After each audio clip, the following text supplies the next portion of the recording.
जय हिंद साथियों, कैसे हो? सब सही हो गए? तो साथियों, मैंने अभी तक आपको संधि के बारे में बताया था, जिसमें मैंने आपको बताई थी स्वर संधि। स्वर संधि क्या थी?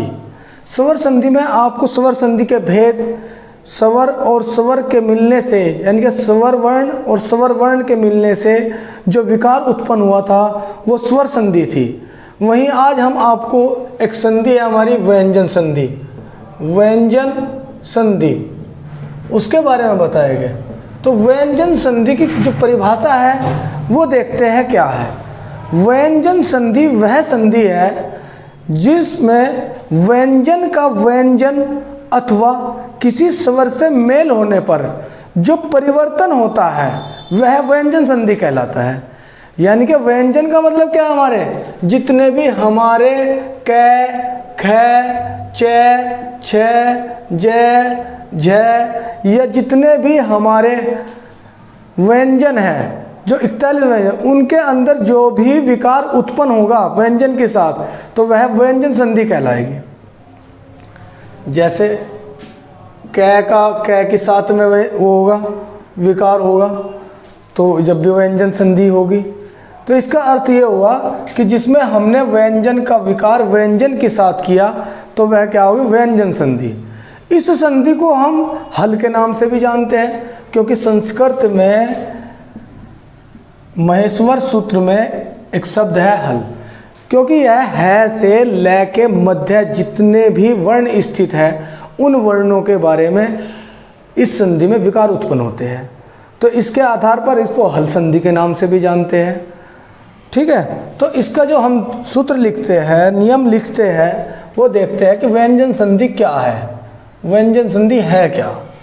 ठीक है, तो किसी व्यंजन का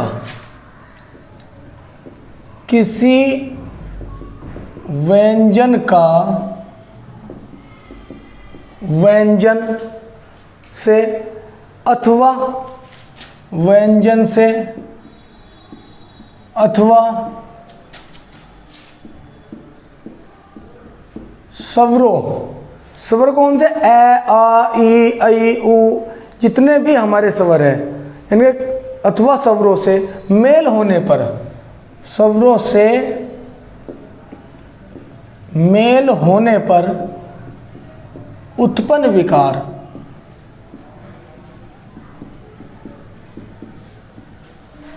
जो उसमें उत्पन्न जो विकार होगा या परिवर्तन होगा वो कहना होगा हमारा उत्पन्न विकार व्यंजन संधि कहलाता है। दूसरी भाषा में अगर संस्कृत की बात करें तो संस्कृत में इसे हल कहते हैं। संस्कृत में इसे व्यंजन संधि को हल के नाम से जाना जाता है। संस्कृत में हमारे 14 महेश्वर सूत्र है, उन महेश्वर सूत्रों में से जो हल है उसमें हमारी व्यंजन संधि आती है। ठीक है, अब संधि जो है, जितनी भी संधि है हमारी व्यंजन संधि, वो कुछ नियमों पर आधारित है। तो वे नियम देखते हैं हम। इसके जो नियम है, नियम नंबर 1, नियम नंबर 1। अब नियम नंबर 1 क्या है? यदि प्लस के पहले, जब हम संधि का विच्छेद करते हैं तो एक प्लस से पहले होता है, दूसरा प्लस के बाद होता है। यदि प्लस के पहले क, च, ट, त, प, यानी कि जो हमारे 5 स्पर्श व्यंजन है, हमारे 5 स्पर्श व्यंजन है, कौन कौन से है?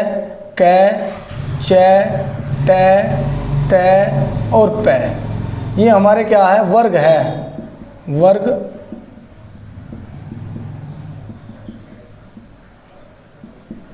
ये हमारे 5 वर्ग हैं। यदि प्लस के पहले क, च, ट, त, प हो तथा प्लस के बाद वर्गों का तीसरा या चौथा वर्ण आ जाए, या य, र, ल, व या कोई स्वर हो, तो क्या हो जाता है? क, च, ट, त, प, इनका अपने ही तीसरे वर्ण में परिवर्तन हो जाता है। देखो कैसे? नियम नंबर 1 में कहा यदि कै, चै, टै, तै और पै, कै, चै, टै, तै, पै,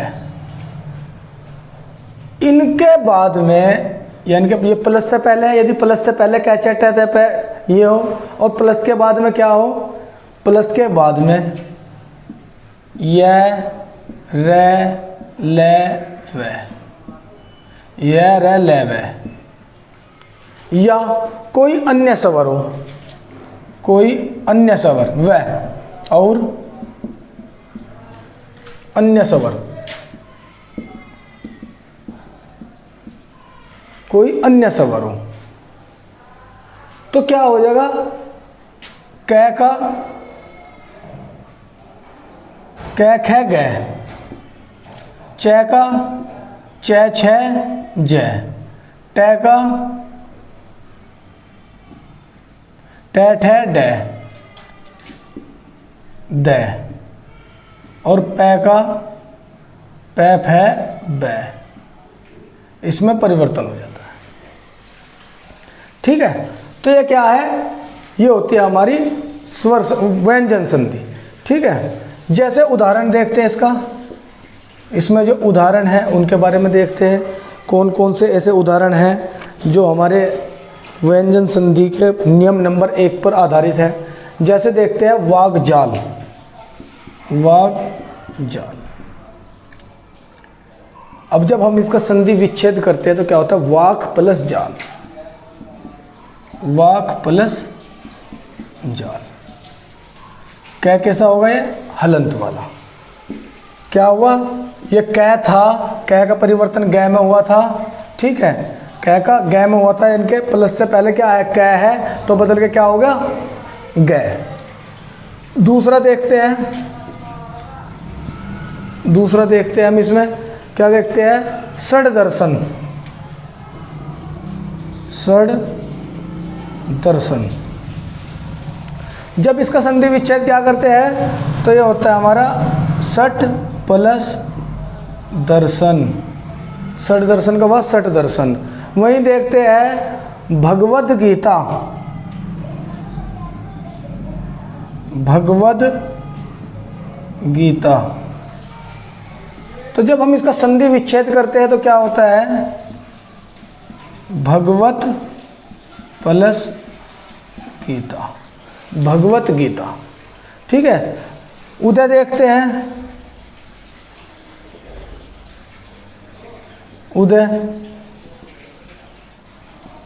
उत प्लस क्या होगा इसका, उत प्लस ए, आया ना, ए यानी कि अन्य स्वर, स्वर भी आ सकते हैं, य, रै, लै, वे भी आ सकते हैं। और एक चीज बताया था, इसी का ही क्या बताया था हमने कि तीसरा या चौथा वर्ण, चौथा वर्ण, कै का तीसरा वर्ण या चौथा वर्ण, चै का तीसरा या चौथा वर्ण। तो ये है नियम नंबर 1। इसमें और देखते हैं हम, जैसे अजंत,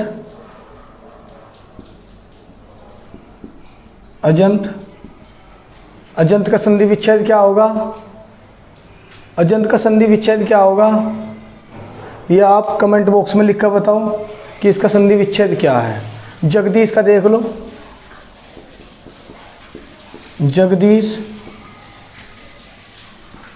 जगत प्लस ईश, ये क्या है हमारा, जगदीश। अब इसका देखते हैं हम नियम नंबर 2, यही देखते हैं हम नियम नंबर 2। तो नियम नंबर 2 में क्या है, नियम नंबर 2,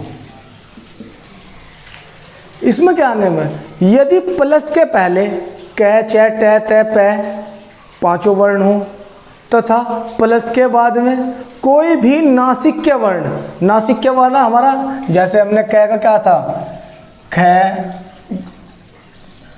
कै, ख, गै, घ, अंग, चै, छ, जै, झ, अय, टै, ठै, डै, ढै, अण, तै, ठ द ध न प फ ब भ और मैं। तो क्या कहा, यदि प्लस के पहले क च ट त प और प्लस के बाद 5वां वर्ण या नासिक्य, हमने बताया था आपको जब इसका हमने वर्णमाला बताई थी, तो ये क्या था, नासिक्य वर्ण, नासिक्य वर्ण या पंचम वर्ण, पंचम वर्ण यानी क्या कहा कि नासिक्य वर्ण हो तो प्लस के पहले वाला अपने ही वर्ग के, जो उसका वर्ग है यानी कि अपने ही वर्ग के पांचवें या नासिक्य वर्ण में बदल जाता है, अपने ही वर्ग के 5वें या नासिक्य वर्ण में बदल जाता है। यानी कि यदि प्लस के पहले क्या हो, क च ट त और आपका प और प्लस के बाद कोई भी नासिक्य वर्ण,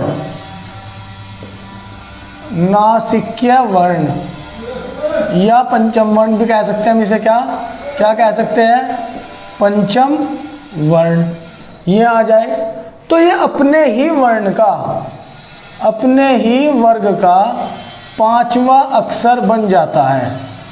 क्या बन जाता है, अपने वर्ग का अंग, च का अय, ट का अण, न का न, त का न और जी आपका प का मैं, इसमें क्या हो जाते हैं, बदल जाते हैं। ठीक है, जैसे इसका उदाहरण देखते हैं, जैसे अम्य, जब हम इसका उदाहरण देखते हैं तो ये क्या है, उदाहरण अदमय मैं है, अम्य का क्या बनेगा, अम्य का क्या होगा, अम्य का देखते हैं हम, इसमें होता है हमारा क्या, जैसे अप प्लस मैं, अप प्लस मैं, पै का क्या में बदला, पै का मैं में, तो अप मैं। दूसरा देखते हैं षण्मास, षण्मास, तो इसमें देखते हैं हम षण्मास में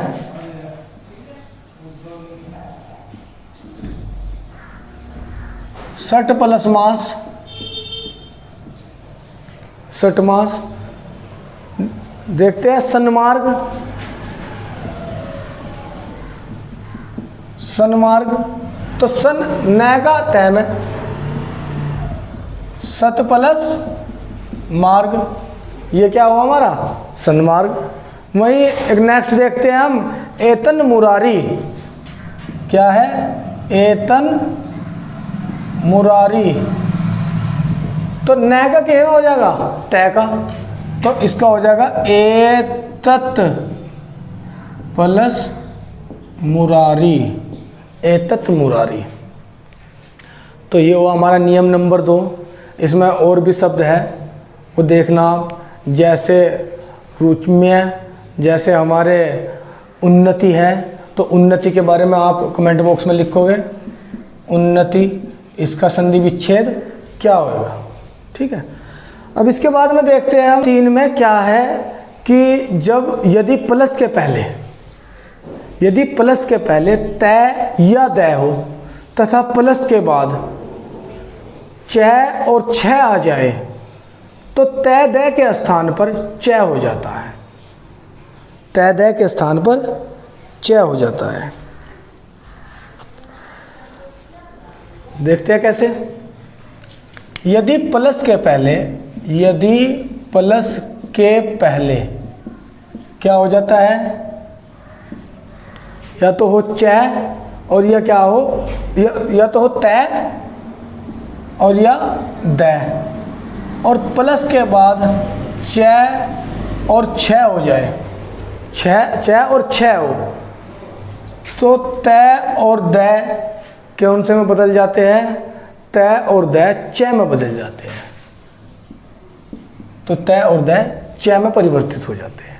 नियम नंबर 3 हमारा क्या कहता है, यदि तय दै के बाद में च छ हो तो तय तय और दै च में बदल जाते हैं। जैसे इसका उदाहरण देखो, स अद छ छात्र। दूसरा क्या होगा, दूसरा देखो सच्चित, स अद च चित। नंबर 3 पे देख लेते हैं हम सच्चिदानंद, उच्चारण, सच्चिदानंद। और चौथे पे है उच्चारण। तो जब इनका विच्छेद करते हैं तो देखते हैं क्या है, सच्छात्र यानी कि च आएगा और च के स्थान पर क्या होना चाहिए, तय। तो च का क्या होगा, या दै होना चाहिए। जैसे इसको है सत प्लस छात्र, सत छात्र, या क्या हो सकता है सद छात्र, या क्या हो सकता है सद प्लस छात्र। दूसरा है सच्चित, सच प्लस चित। च है तो सत प्लस चित, सत प्लस चित। उच्चारण उत प्लस चारण। सच्चिदानंद, सच्चिदानंद का आप कमेंट बॉक्स में लिखोगे कि इसका क्या संधि विच्छेद है, ठीक है। अब देखते हैं हम नियम नंबर 4। नियम नंबर 4, नियम नंबर 4 में क्या है ये देखते हैं। नियम नंबर 4 के अंदर भी यही कंडीशन है, यदि प्लस के पहले तय या दै तो उसके बाद में प्लस के बाद में टय हो तो तय दै क्या बदलते हैं, टय में बदल जाते हैं। यदि प्लस के पहले तय या दै हो और प्लस के बाद टय या ठय हो तो तय दै टय में बदल जाता है। तय दै कहीं में बदल जाएगा, टय में। जैसे उदाहरण देखते हैं इसका। उदाहरण में जैसे हमारे सण देखते हैं, जैसे हमारे सट्टी का है स अद ट टीका, वृहट्टी का, तट्टी का। तो इसको संधि विच्छेद कैसे करते देखते हैं। सट्टी का यानी कि टय है, प्लस के बाद भी टय है तो के में बदल जाएगा, तय में या टय में। सत प्लस टीका। वृहद, वृहद या व्रत, व्रत या व्रत प्लस टीका। तट प्लस टीका। तो ये इसके उदाहरण हुए। ये नियम नंबर 4 था। इसका स्क्रीनशॉट ले सकते हो। नियम नंबर 5, नियम नंबर 5। नियम नंबर क्या है, अब इस नियम में क्या है कि यदि तय और दै के बाद में जय और झ आ जाता है तो तय दै जय में परिवर्तित हो जाता है। क्या है, यदि प्लस के पहले, यदि प्लस के पहले तय या दै हो तथा प्लस के बाद जय और झय हो तो तय और दै जय में परिवर्तित हो जाता है। ये नियम नंबर है 5। जैसे सज्जन, उदाहरण देखते हैं इसका। सज्जन है, उज्ज्वल है,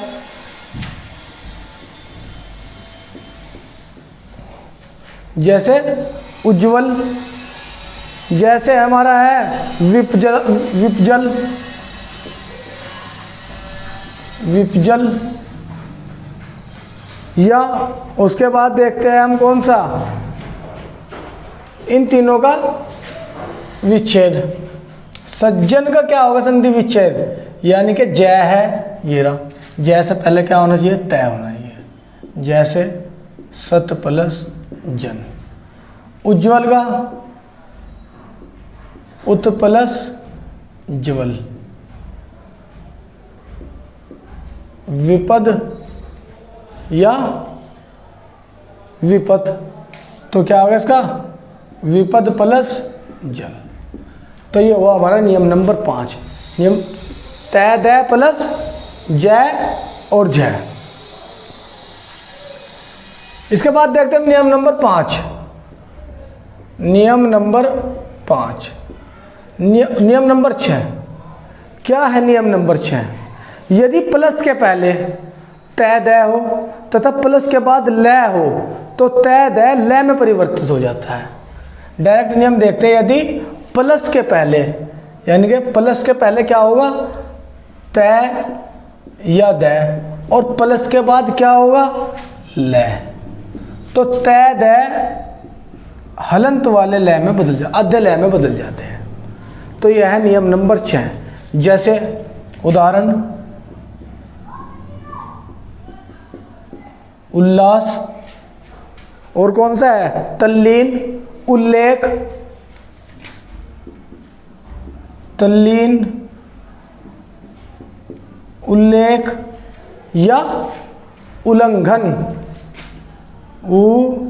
क्या है, उल्लंघन, उल्लंघन।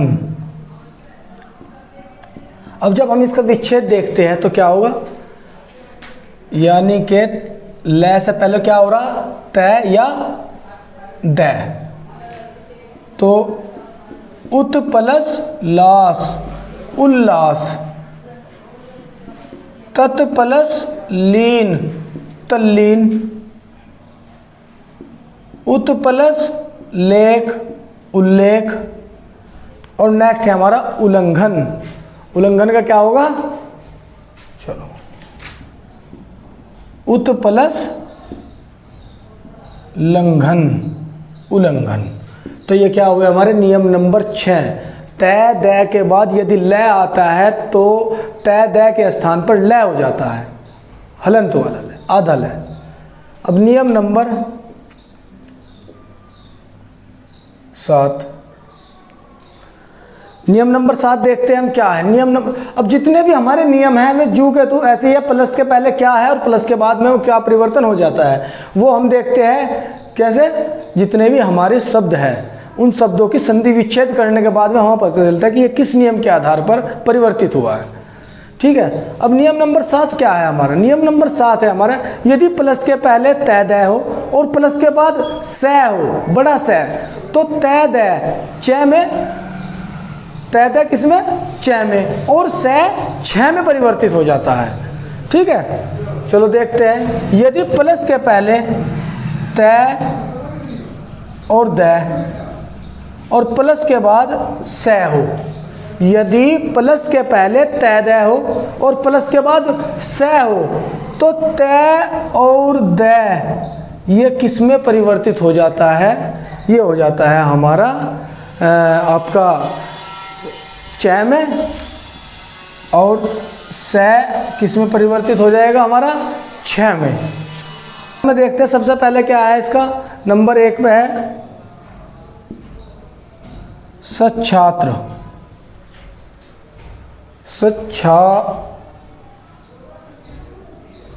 शास्त्र।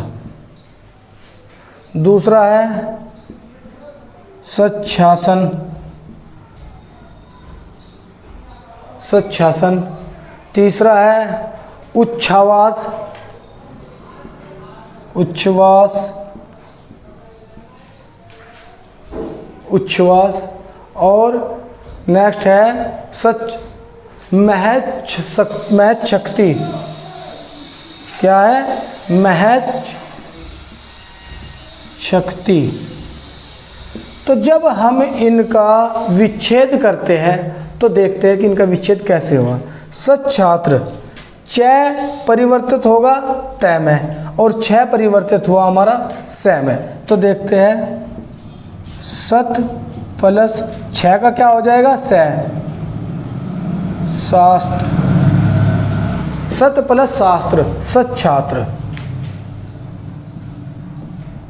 सत प्लस शासन, शासन, 6 का क्या हुआ हमारा, फिर से वही बदला, उच्च, उत प्लस छवास, तो छवास का क्या, 6 का क्या हो जाएगा, श्वास, उत्श्वास। वहीं महत शक्ति, तो क्या हो जाएगा, महत प्लस शक्ति। तो ये क्या हुआ हमारा नियम नंबर 7, तय दय के स्थान पर च और से के स्थान पर 6 परिवर्तित होता है, तो क्या बनता है, सत्शास्त्र, सत्शासन, सत्श्वास, महत शक्ति। देखते हैं अब नियम नंबर 9 में क्या है। नियम नंबर 9 के अंदर यदि प्लस के पहले कोई भी स्वर आ जाए और प्लस के बाद में उसके बाद 6 शब्द हो, तो उन दोनों की संधि होते समय उनके बीच में च का आगमन हो जाता है। यदि कोई भी स्वर प्लस 6 हो तो इन दोनों के बीच में यहाँ पर च का क्या हो जाता है, आगमन हो जाता है। ठीक है, तो देखते हैं हम, जैसे इसका उदाहरण देखते हैं। उदाहरण क्या, यानी कि स्वर, कोई भी स्वर हो सकता है पहले और उसके बाद में सीधा शब्द कौन सा होगा, हमारा व्यंजन 6 हो, तो इन दोनों की जब हम संधि करेंगे तो च इनके बीच में आ जाएगा। अच्छा, मेन चीज़ क्या होती है, संधि विच्छेद से पता चलता है कि क्या कारण, क्या नियम बना है। जैसे हम देखते हैं नंबर 1 पे देखते हैं हम, क्या आच्छादन, क्या है हमारा, आच्छादन,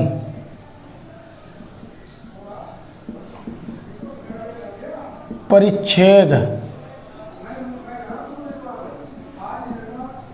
अनुच्छेद,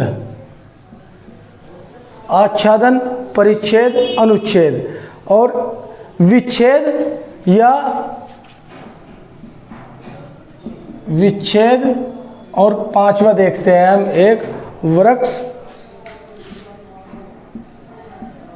छाद, वृक्ष छाया। अब देखो जब इसका संधि विच्छेद करते हैं तो क्या निकल कर सामने आता है, आच्छादन, तो क्या होगा इसका, आ प्लस छादन, आ प्लस छादन। स्वर का और जब 6 का जब हम मिलाप करते हैं, विच्छेद करते हैं, तो जब हम इन्हें मिलाते हैं तो इनका जो शब्द बनता है तो बीच में क्या आया है, च आ गया। तो इसका नाम है, नियम नंबर 9 का एक नया नियम है। ठीक है, परिच्छेद, परि प्लस छेद, अनुच्छेद, अनु प्लस छेद, विच्छेद, वि प्लस छेद, वृक्ष प्लस छाया। वृक्ष छाया, च का क्या हुआ, लोप हुआ। यहाँ भी जितने भी है लोप, यहाँ पर क्या है, लोप है, और यहाँ आने के बाद क्या होगा, इसका एक आगमन हो जाता है इसका, जैसे हम उसका संधि का संधि बनाते हैं विच्छेद के। ठीक है, अब देखते हैं नियम नंबर 10। नियम नंबर 10, नियम नंबर 10 में क्या है, यदि प्लस के पहले मैं हो तथा प्लस के बाद य रे ल व, य रे ल व यानी कि हमारे अंतस्थ व्यंजन या उसमें व्यंजन स है, तो मैं का अनुस्वार में बदल जाता है या परिवर्तन हो जाता है। यानी कहलाता है, यदि प्लस के पहले, यदि प्लस के पहले मैं हो तथा प्लस के बाद में य रे ल व या से और है, ये शब्द हो, यानी कि हमारा अंतस्थ और उसमें व्यंजन, इन दोनों में से मैं के बाद कोई भी व्यंजन आए तो मैं के स्थान पर अनुस्वार क्या हो जाता है, अनुस्वार हो जाता है। उदाहरण के तौर पे देखते हैं। उदाहरण हमारा जैसे हमारा संसार है, संवेग है, संयोग है। जैसे संसार है, संवेग है, संयोग है। और देखते हैं हमारा संवाद है, संवाद। तो इनका जब हम संधि विच्छेद करते हैं तो क्या होते हैं? सम प्लस सार, सम प्लस वेग, सम प्लस वेग, सम प्लस योग, और वहीं सम प्लस वाद। तो ये इसका संधि विच्छेद हो जाता है। देखो मैं है और मैं के बाद में क्या है? स है, ये रस है, तो क्या होगा? अनुस्वार। वहीं मैं है, मैं के बाद वह है, क्या हुआ? अनुस्वार। मैं है, यह हुआ, तो क्या हुआ? अनुस्वार। तो ये सब क्या हुए? हमारे नियम नंबर 10 के तहत आते हैं। अब देखते हैं हम नियम नंबर 11। नियम नंबर 11, नियम नंबर 11 क्या है? यदि जो हमारा प्लस से पहले मैं और उसके बाद कोई भी स्पर्श व्यंजन आ जाता है, कोई भी स्पर्श व्यंजन आ जाता है, तो मैं का भी अनुस्वार या उस स्पर्श व्यंजन का आधा शब्द बन जाता है। जैसे यदि प्लस के पहले मैं और प्लस के बाद क्या हो? कोई भी स्पर्श व्यंजन हो, तो मैं का अनुस्वार, और यदि आगे कोई स्पर्श है, अनुस्वार नहीं बदलता है, तो कोई स्पर्श व्यंजन है, तो वह क्या हो जाता है? आधा वर्ण बदल जाता है। जैसे देखते हैं हमारे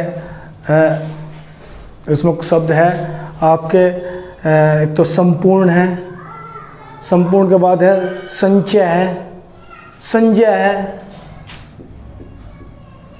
संपूर्ण, संचय, संजय या संकल्प, संकल्प है। तो इनका क्या होगा? सम प्लस पूर्ण, आधा शब्द है, तो मैं का क्या बन गया? हमारा मैं। वहीं सम प्लस च, सम प्लस जय, सम प्लस कल्प, संकल्प। तो ये क्या हो गया? हमारे नियम नंबर 11 के तहत। अब हम नियम नंबर देखते हैं 12।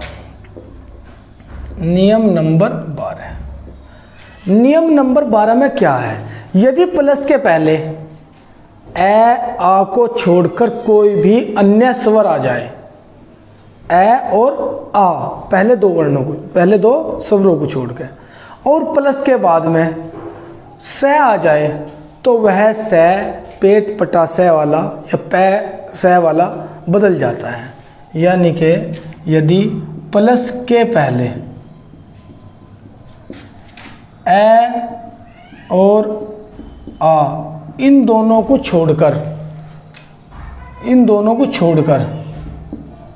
कोई अन्य स्वर प्लस क्या हो जाए? स हो जाए, दंत्य वाला, तो यह क्या होगा? इस स में परिवर्तन हो जाता है। ठीक है, उदाहरण देखते हैं इसमें। उदाहरण जैसे अभिषेक, अभिषेक है, सुषमा है, निषिद्ध है, सुषमा, निषिद्ध, सुषमा है, निषिद्ध है, अभिषेक है, या और भी है सुषुप्त है। क्या है? सुषुप्त है। ये निषिद्ध ये नहीं है, इसमें कौन सा होगा? ये वाला निषिद्ध, सुषुप्त,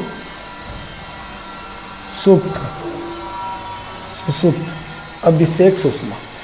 तो अभिषेक किसमें बताया जाता है? अभि प्लस सेक, छोटा सा पेट पटा से, सु प्लस समा, ये स इसमें बदल गया, नी प्लस सिद्ध,